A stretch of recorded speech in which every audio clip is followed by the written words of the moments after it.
जिंदगी मुट्ठी भर की रह गई है। आपकी सास चली गई तो आप क्या कोई अमर बूटी पी के थोड़ी आ गए। ससुर चले गए और पहले वाले लोग चले गए, हमको भी जाना है। जब हमसे पहले वाले चले गए तो हम कैसे टिक जाएंगे। सूर्य भी तो शाम तक एक सा नहीं रहता, संध्या के समय अस्तांचल को चला जाता है। ऐसा ही बिल्कुल जीवन है। लेकिन दुर्भाग्य है ये, जो जीवन का पक्का सत्य है लोग उसे भूल गए। मकान बनाया है जरूरी नहीं है उसमें रह पाएंगे, दुकान खरीदी है जरूरी नहीं कि हमारे पास ही रहेगी, लेकिन ये पक्का जरूरी है जिसको जन्म मिला है उसको मरना निश्चित है। ये तो कन्फर्म है, ये बिल्कुल कन्फर्म है। कौन कब मरेगा ये नहीं पता है, लेकिन मरेगा जरूर। मौत उसको अपने गाल में जरूर उसको संभाल लेगी, ग्रास बना लेगी मौत उससे अपना। जो ध्रुव सत्य है, कल मरने वाले लोग भी भयभीत नहीं होते हम मरेंगे। सबको जाना है, बची कुची जिंदगी है, अच्छे कामों में, भजन में, बिना टेंशन में। मैं ये नहीं कह रहा माले ही लेके आप बैठ जाएं, जितना मन लगता है भजन में उतना कीजिए, जबरदस्ती मत कीजिए। जितना मन माला घुमाने में लगे तो माला घुमाओ, लिखने में लगे राम राम लिखने में तो उसमें लगा लो, कीर्तन करने में मन लगे तो उसमें लगा लो, टीवी देखने में मन लगे तो उसमें लगा लो। हाँ, मन को ही तो लगाना है जहां आपका मन लग रहा है, लेकिन मन भी ठीक जगह पर लगे, इतना जरूर ध्यान रखिएगा। ये मन के हारे हार है, मन के जीते जीत। ये मन ही आपको मोहन से मिला देगा, ये बिल्कुल पक्का है। मन मोहन की तरफ यात्रा लेके चले, मुस्कुराते हुए, हंसते हुए, भगवान को यही प्रार्थना करते हुए कि भगवान बस हमसे कुछ गलत न हो, यह कृपा कर दें। मैंने बड़े बड़े धनवानों को देखा है, इतना पैसा है उनके पास कि मैं बताऊं तो आप अचंभा करें, लेकिन मैंने ये नहीं देखा कि वो सकून में जी रहे हैं, वो शांति में जी रहे हैं। बच्चे इतने बेढंगे हैं, घर में स्त्रियों में इतना कलह है कि कौन सी आज मरे कौन सी कल मरे। क्या मतलब है, क्या मायना है। पैसा जोड़ने के लिए आदमी सब कुछ खो देता है, धन कमाने के लिए शरीर खोता है और शरीर को बचाने के लिए धन खोता है। ठन पाल मदन गोपाल क्या मिला उसको बताएं। धन कमाने के लिए शरीर खोया, अब शरीर को बचाने के लिए धन खो रहा है, तो भी धन शरीर को बचा नहीं पा रहा। यदि धन ही शरीर को बचा लेता होता तो ये जितने भी धनवार हैं, धन वाले हैं, सब 10-10 हजार साल जी के जाते, लेकिन ये इनके वश में नहीं है। पैसा नहीं बचा पाएगा, कहां बचा। सबको एक दिन जाना है, राजा रंग कोई भी हो। अपनी तैयारी रखिए, मुस्कुराता हुआ जीवन। मन करे मंदिर जाओ, मन करे कथा में जाओ, मन करे घर में सत्संग करो, हाल ही तो टाइम निकल जाता है। बहू आ गई हैं, बेटा आ गया, बेटा काम कर रहा है, पता नहीं आप काहे का टेंशन कर रहे हैं। आपको एक ऐसी गलत बात लगी है कि पति हमारी बात नहीं मानता, क्या करवाओगे आप। मास्टर तो है नहीं सो स्टूडेंट आपकी बात माने, क्या करोगे आप पति से बात मनवा करके। ज़्यादातर से मैं रोज 1 घंटा मिलता हूँ ना, ज़्यादातर से 80% यही सवाल होता है, हमारा आदमी हमारी बात नहीं मानता। 76 साल की बुढ़िया बोलती है मुझे, दादी माँ मेरी तरफ देखता ही नहीं है। मैंने कहा पूरी जवानी भर तो दादी तेरी ही तरफ देखता रहा, अब उसे भगवान की तरफ देख लेने दे दादा को, है तो मेरी तरफ देखता नहीं है। मैंने कहा भगवान की तरफ देख रहा है, ठीक है। कहती है कि भगवान की तरफ देख ले तो ठीक है, भगवान की तरफ नहीं देखता तो घर में कोई लुगाया आती है उनकी तरफ देखता है। माता हो, गीता कहती है संशय आत्मानम विनश्यति, ये संशय आत्मा का हनन कर डालती है। हम सुधरे दुनिया सुधरेगी, सबकी ठेकेदारी नहीं ले रखी है। जो जैसा करेगा वो वैसा भरेगा। वो जिसको देखे, लुगाया देखे, मर्द देखे, लेकिन हम किसको देखें ये निर्णय ले लीजिए। अपना ध्यान रखिए, अपना ध्यान रखिए। हम सुधरे तो जग सुधरे। और ये उम्र अब सबको संभालने की नहीं रही है, ये आयु सिर्फ अब अपने आप को संभालने की आयु रहेगी। जीवन चला गया है, करोड़ों साल तब किया, तब ये मनुष्य जीवन मिला। और पता नहीं है कि फिर ये मिलेगा कि भी नहीं मिलेगा। इसलिए चूक ना जाना रे इंसान, संसार के मेले में, संसार के झमेले में जहां भी खड़ोगे वहां अकेले ही हो, कोई नहीं। ये लगता है ये भी हमारा, ये जो साड़ी खिंची यही तो संदेश देती है। साड़ी नहीं खिंचती, वो कहती थी मेरे पास 5 आयुध और दुनिया के सर्वश्रेष्ठ 5 पहलवान हैं मेरे पास, मेरे पति बड़े बलवान हैं। ईश्वर की लीला देखिए, साड़ी भी तब खिंच रही है, 5 के 5 मारुति बैठे हैं और 5 हथियार लिए बैठे हैं, कुछ तो नहीं कर पाए। भगवान कहते हैं जिनके ऊपर तुम फली, जिनके ऊपर तुम बहुत ज्यादा फूल रहे हो ना, ये कुछ नहीं तुम्हारे लिए कर पाएंगे। बचाने वाला मैं ही होऊंगा तुम्हें, और मुझे यदि तुम भूल गए तो घाटे ही घाटे में रहोगे। तब ध्यान में आया, कवि गोविंद ने बात कही तो फिर कहा कृष्ण द्वारका वार, इतना कहा तो साड़ी के मध्य में ही प्रकट हो गए द्वारकाधीश।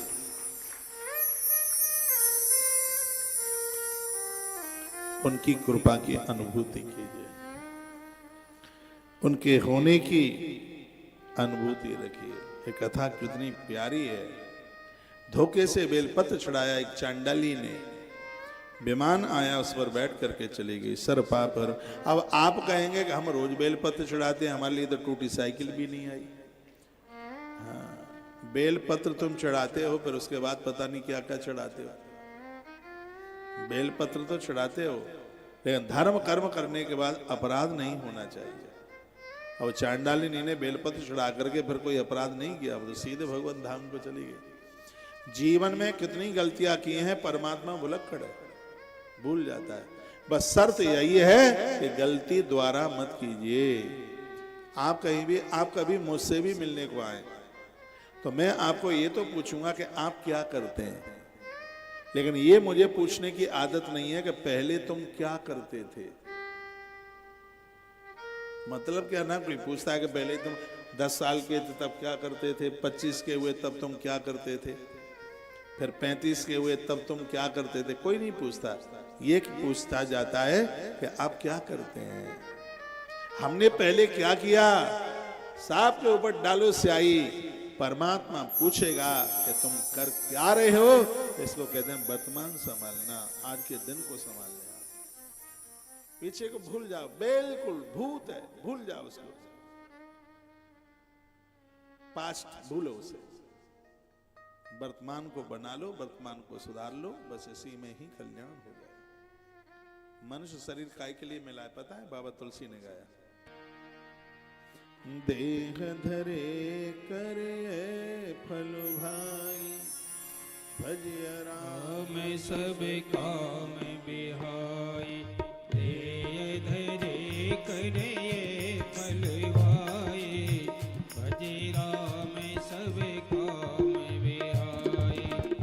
देह धरे करे फल भाई, भजे राम सब काम बिहाई। श्री राम रे करे फल भाई, सब गाओ। भजे राम सब काम बिहाई।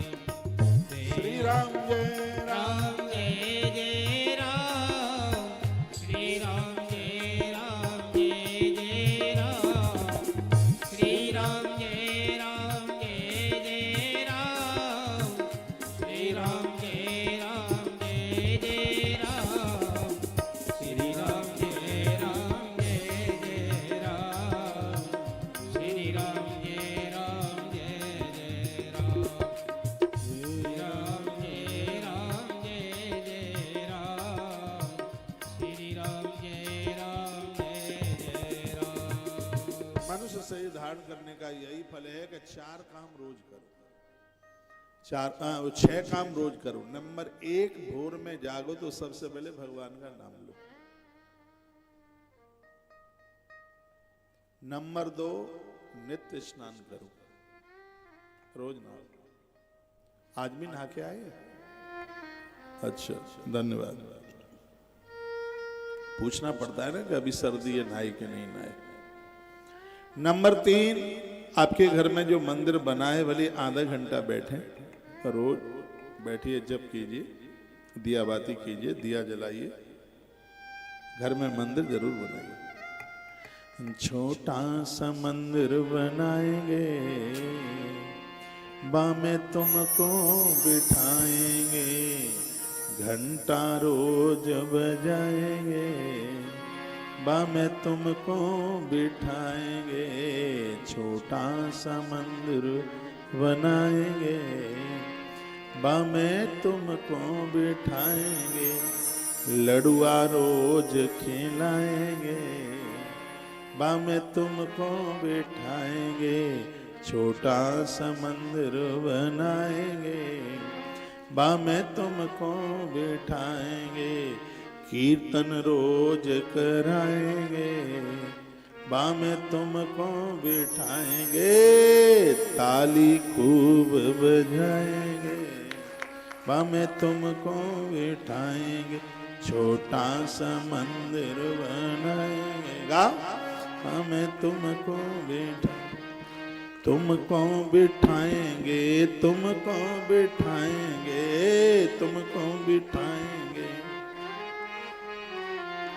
मोहन भोग खिलाएंगे, बामे तुमको रुई का गद्दा बिछाएंगे, बामे तुमको सुलाएंगे। छोटा सा मंदिर बनाएंगे। रामा जी को बुलाएंगे, रामा जी को बुलाएंगे, बाप कीर्तन कराएंगे। छोटा सा मंदिर बनाएंगे, हमें तुमको बिठाएंगे, तुमको बिठाएंगे, तुमको बिठाएंगे, तुमको बिठाएंगे, तुमको। पप्पू के पापा को नचाएंगे, हमें ओ छोटा सा मंदिर बनाएंगे, तुमको बिठाएंगे, छोटा सा मंदिर बनाएंगे, में तुम। घर में मंदिर जरूर बनाइए। महर्षि वाल्मीकि जी ने राम जी से पूछा, राम जी ने महर्षि वाल्मीकि जी को पूछा, राम जी ने हम कहाँ रहे? तो उन्होंने एक स्थान ये भी बताया, जो घर के मंदिर में रोज आपका दर्शन करे, अयोध्या रहना भले ही भूल जाना, लेकिन उन लोगों के घर में वास करना कभी भी नहीं भूलना। घर में एक छोटा सा मंदिर बनाइए। परिवार के जितने भी लोग हैं 24 घंटे में से एक बार मंदिर में धूप लगाइए, प्रणाम कीजिए। परिवार को शून्य मानो, भगवान को एक मानो। शून्य को एक से जोड़ दोगे तो 10 गुना है, और खाली शून्य ही शून्य रह गया, एक नहीं रहा, तो शून्य का कोई मतलब ही नहीं है। एक चेक पर 10 शून्य लिखकर मैनेजर के पास जाना और कहना हमें पैसा दे दो, धक्का दे के बाहर कर देगा, 1 रुपया भी नहीं मिलेगा, कागज का पैसा भी नहीं मिलेगा, सिर्फ शून्य ही शून्य शून्य शून्य लिख दें। यदि शून्य के ऊपर 1 का अंक धोखे से भी लिख दें तो हर शून्य अपने आप में 10 गुना हो जाएगा। तो परिवार शून्य की तरह है, परमात्मा एक की तरह है। शून्य को अकेला, परिवार को अकेला छोड़ दोगे तो कोई वैल्यू नहीं। 0 रूपी परिवार को एक परमात्मा से जोड़ दोगे तो बहुत उत्थान हो जाएगा, बहुत तरक्की हो जाएगी, बहुत ऊंचाई हो जाएगी। तो उस एक प्रभु से जुड़िए, उसके बिना कुछ भी नहीं, परमात्मा के बिना कुछ नहीं। राम का नाम लेके जो मर जाएंगे, वो अमर नाम दुनिया में कर जाएंगे। ये न पूछो कि मर के किधर जाएंगे, वो जिधर भेज देंगे उधर जाएंगे, जहां भेज देंगे हम तो वही आनंद लेंगे। सुतो मातृण ये नासु शिवे भक्ति प्रजायते। सो स्वर्णक्षियों को कहते हैं कि जो इस कथा को सुनेगा, महादेव की भक्ति स्वतः ही उनके पास चल के आ जाएगी। जो कथा मैंने आपको सुनाई है, धोखे से एक बेलपत्र महाबलेश्वर महादेव के ऊपर चढ़ा, शंकर जी प्रकट हो गए, चांडालिनी का उद्धार हुआ, विमान में बैठकर भगवान के धाम के लिए चली, हर हर महादेव, उसका कल्याण हो। सौनक सिंह महात्मा शिव जी को कहने लगे, बहुत आनंद हो रहा है, आपने महाबलेश्वर नाथ की महिमा गाई, और भी इनका कोई महात्म्य हो, और भी किसी भगत के ऊपर भगवान महाबलेश्वर की कृपा हुई हो तो कथा सुना। कभी आप मुंबई की तरफ जाएं तो पूना की तरफ जरूर जाना। आप गुड़गांव में रहते हैं, बड़ा शहर है, बड़ी नगरी है, आपके कोई रिश्तेदार वगैरह रहते हैं, और कभी आपको बंबई जाना हो तो सिद्ध विनायक का दर्शन करना, बाबुलनाथ महादेव का दर्शन जरूर करना। अद्भुत है महादेव। 500-400 साल पहले एक टेकरी पर प्रकट हुए, गैया आती थी वहां चरने को, दूध भगवान पी लेते। ग्वारिये ने मन में विचार किया दूध जाता कहाँ है, तो एक दिन पीछे पीछे चला गया, तो देखा गैया के थन खाली हो रहे थे, चला गया। हाँ, बाबुल नाम का था वो ग्वारिया। रात्रि में भगवान ने उसे दर्शन दे दिए, कहा मैं इसमें नीचे गड़ा हूं। उसने निकलवाया, राजा को बताया, राजा ने बहुत बड़ा महा मंदिर बनवा दिया और अपना नाम उसके नाम से जोड़ दिया, भगत के नाम से। राज बाबुलनाथ बंबई में बैठकर बड़ी कृपा कर रहे हैं। यहाँ की हवा पानी बड़ी अच्छी है, बड़ा अद्भुत है।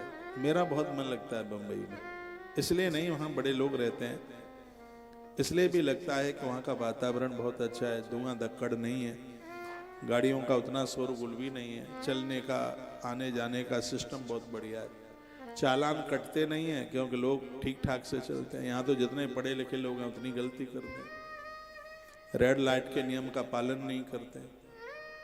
वहाँ ये सब कुछ होता नहीं है, वहाँ ऐसा लगता है कितने सभ्य लोग यहाँ रह रहे हैं। तो इसका मतलब ये नहीं है कि हमारे इधर सभ्य लोग हैं, ऐसा कुछ नहीं है, उसका अर्थ ये नहीं लगा लेना, क्योंकि अर्थ लगाने में तो बहुत आगे है ना, हाल ही अर्थ लगा लेते। तो हाँ, बड़ी सुगंधी है, बड़ी खुशबू है। हर व्यक्ति शाम को घर लौटता है तो जेब में खूब कमाई लेके आता है, और आनंद की बात यह है कि शकुन से जीता है। यहाँ तो सर्दी में कोहरा पड़े तो 3 महीना कुछ काम ही ना करो, घर पड़े रहो, ना वहाँ ज्यादा गर्मी है ना वहाँ ज्यादा सर्दी है। ऐसी है मुंबई। और जब वहां से आप भीमा शंकर का दर्शन करने को जाओगे तो वहां से थोड़ी ही दूरी पर महाबलेश्वर नाथ महादेव है, स्वयंभू है, अनादिकाल में सतयुग के प्रकट हुए हैं ये, जिनकी आज बहुत बड़ी महिमा है। कहते हैं कि जो इनका दर्शन करता है उनके काया कष्ट का निवारण हो जाता है, उन्हें मृत्यु काल में मरने में कोई कष्ट नहीं होता। महाबलेश्वर महादेव इतने अद्भुत है, उनकी इतनी बड़ी महिमा है। तो पूछा गया कि इन महादेव की कोई और दूसरी कथा सुना दे, मन भरा नहीं है। एक चांडालिनी के ऊपर उन्होंने बड़ी कृपा बरसाई, ऐसे और भी किसी भक्त के ऊपर कृपा हुई हो तो आप सुना दें। मैं ये पन्ना पलट दूं कि सुना दूं, कथा अच्छी है, बढ़िया है। तो सूत कहते हैं, श्रीमती क्षाकुवंशे ही राजा परम धार्मिका आसीन मित्र सहु नाम शिष्ट सर्वधनुष्मता। कहते हैं क्षाकु वंश में एक बड़े अद्भुत राजा हुए जिनका नाम था मित्र साहा, बहुत अद्भुत है। तस् राज्ञा सुधर्मिष्ठा मदयंती प्रिया सुबा, उनकी घरवाली का नाम मदयंती था। पत्नी से पुरुषों के बड़े बड़े नाम हुए। इसमें लिखा है दमयंती नलस्येव बभूव विदिता सती। दुनिया जानती है राजा नल की पत्नी जैसी दमयंती थी, वैसी ही राजा मित्र सह की पत्नी मदयंती। रूप, लावण्यता, संस्कार, ये सब उसमें भरे हुए थे। आखेट में रुचि रखने वाला वह राजा मित्र सह एक बार विशाल सेना के साथ लेकर घने जंगल में चला गया। व्यक्ति को कभी भी जीव हत्या नहीं करनी चाहिए। जिसने जीव हत्या की उसको परिणाम भोगने पड़े, चाहे वो द्वापुर के पांडु नरेश हों। उन्होंने एक हिरण और हिरणी जब आपस में बैठे थे तभी तो आघात कर दिया था। वो मुनि और मुनि पत्नी थी। उन्होंने श्राप दे दिया कि राजा तुम्हारी भी मृत्यु ऐसे ही काल में होगी।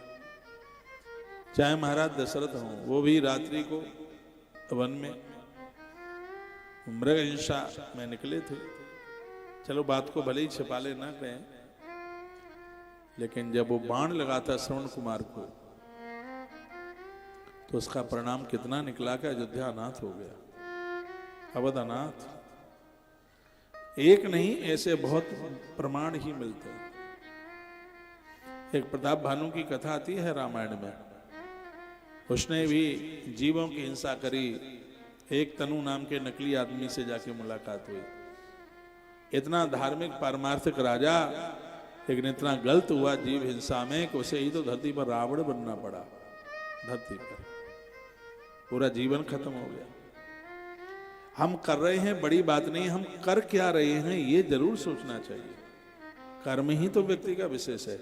कर्म के द्वारा ही यह लोक और परलोक बनता है। आप व्यापार कर रहे हैं, कैसा कर रहे हैं ये सोचिए। आप व्यापार कर रहे हैं, क्यों कर रहे हैं ये जरूर सोचिए। आप व्यापार कर रहे हैं, कहां कर रहे हैं ये भी जरूर सोचिए। ये 3-4 जो बातें हैं, धन कमाना बिल्कुल नहीं है, खूब धन कमाओ, क्योंकि धन को चारों पुरुषार्थों में लिया गया है। धर्म के बाद सीधे अर्थ का ही नाम आता है। और धर्म और अर्थ ये तो दोनों सगे भाई है। और इस कलयुग में अर्थ के बिना धर्म नहीं हो पाता। कलयुग अर्थ प्रधानित है। यहाँ सोमवती नहाने को जाओगे तो रेल के लिए किराया चाहिए, नहीं तो बाहर निकाल देगा टीटी। पहले के लोग इतने दयालु किस्म के थे कि साधुओं से किराया बिराया नहीं लिया जाता था। गाड़ियों पर लिखा होता था कि साधुओं की फ्री सीट, ऊपर लिखा होता था। जहाँ लिखा होता था धूम्रपान वर्जित है, उसके ही बगल में लिखा होता था सुरक्षित महात्माओं की वो सीट होती थी। लेकिन आज तो भैया साधु पर नहीं मिली टिकट तो पैसा की बात बाद में, गालियां पहले मिलती हैं। खा पी के इतने हट्टे कट्टे हुए, देखो कितना मोटा हो रहा है। लाज लगती है, शर्म लगती है टिकट लेने में, खूब सुनाई जाती है। इतनी गालियां तो विवाह में भी नहीं मिलती समधी को, जितना कि टीटी से गालियां महात्मा को मिलती हैं। वो टाइम आज का अर्थ युग हो गया। यहाँ तो ससुराल में बात ना करे तुमसे, ससुराल में 4 दामाद आवे, जो महंगी गाड़ी में जाएगा, महंगे सूट बूट में जाएगा, उसलिए चाय 40 बार बनेगी दिन भर में। जीजू जीजू जीजू जीजू जीजू जीजू जीजू जीजू जीजू। और जिसके बेचारे के पास कुछ है नहीं, है? कौन पूछता है उसके। एक शादी में हम गए, बहुत पुरानी बात है। शादी में गए, बड़ी शादी थी, लोग भीड़ भाड़ हो ही रही थी। तो एक बेटे ने आकर के कहा, पापा फूफा जी आए। दिमाग चढ़ गया ऊपर, बूढ़ा रिश्ता कौन पूछे बुआ फूफा को, कौन पूछता है। आए तो खुबरिया पर बैठा लूं, वहां बैठा दे उधर। गांवों में एक पशुओं की शाला और होती है, उसको बाड़ा बोलते हैं, तो वहां बैठा दे ले जाके। इतने में एक बेटे ने कहा, पापा जी मौसा जी आए, चल वहां पिड़ी डाल दे, वहां बैठ जाए। पिड़ी जानते होंगे आप, गांवों में चलती। पर एक ने कहा, चाचा जी आए सो नथुना फूलेगा, मेरी खोपड़ी खा लो, चाचा जी आए, वहां बैठा दे। इतने में एक बेटा आकर के बोला, वो श्रीमान जी हम भी बहुत छोटे होते थे, कथा शुरू ही करी थी तब की बात है, सब जगह से सीखने को मिलता है। एक बेटे ने आकर के कहा, पापा जी मामा जी आए, बिटिया का विवाह था। वो जैसे ही सुना मामा जी आए, दौड़े भागे। कब के आए, किसी ने न चाय के लिए पूछा, न शरबत के लिए पूछा। तो उस समय स्टॉप चलते थे, सिलेंडर नहीं होते थे। आपने कभी स्टॉप में पंप मारी हो, उसमें पहले पंप मारी जाती थी, एक लट्टू लगा दिया जाता था, फिर उसमें दिया सलाई, उसमें स्टॉप में वो एक सिलेंडर आया था, उसमें वो तो थोड़ा बाद की बात, वो ऐसे लगा देते उसमें नीचे हंडा जलता था उसमें। ये उससे भी और पहले की बात है, स्टॉप जलता था, केरोसिन मिट्टी का तेल डाल देते थे उसमें, और ऐसे पंप मारते उसमें, अंगूठा और दुखता था। हमने अपने विद्यार्थी काल में खूब स्टॉप वो चलाया, तो इसलिए पता है। वो खुद ही स्टॉप में पंप मारने लगा। कब के आए, किसी ने पूछा नहीं, कितनी दूर से चल के आए हैं, 177 किलोमीटर चल के आए हैं, किसी ने पूछा तक नहीं है। ये बेटे के मामा का सम्मान नहीं था, तो उसको पता है कि भतई बन के आया है, आज आया है भतई बन के, मामा जी आया, माल टाल लाया। यदि आज गर्म ठंडे के लिए नहीं पूछा जाएगा तो रात को अंगूठा दिखा देगा फिर। नहीं तो वैसे कौन मामा को कौन पूछता है। डोकरिया बोलती है, बहू का भैया आया, वो देख ले, वो पीछे टोकरिया में रात की रोटी कुछ बच गई होंगी, वो देख ले। तो बहू का भैया आया, ये बहू के भैया की तो वैल्यू भात के ही समय होती है, नहीं कोई नहीं पूछता है बिल्कुल। ये संसार इतना स्वार्थी है, इसलिए हमारे महात्माओं ने कहा जयते निज कच स्वार्थ होई ते ही पर ममता कर सब कोई। संसार तो भैया ये तो बिल्कुल स्वार्थ से भरा पड़ा है, यहां तो स्वार्थ के बिना कोई श्वास तक नहीं लेता। तो इस स्वार्थी संसार में और आप ये कहें कि ये भी हमारा, वो भी हमारा, वो भी हमारा, भूल जाना इस बात को। स एकदा ही मृगश्यानी मित्र सहुन्नपा मेद बलीन संयुक्तो जगामा ज्ञानम बनम। बहुत प्यारा श्लोक है।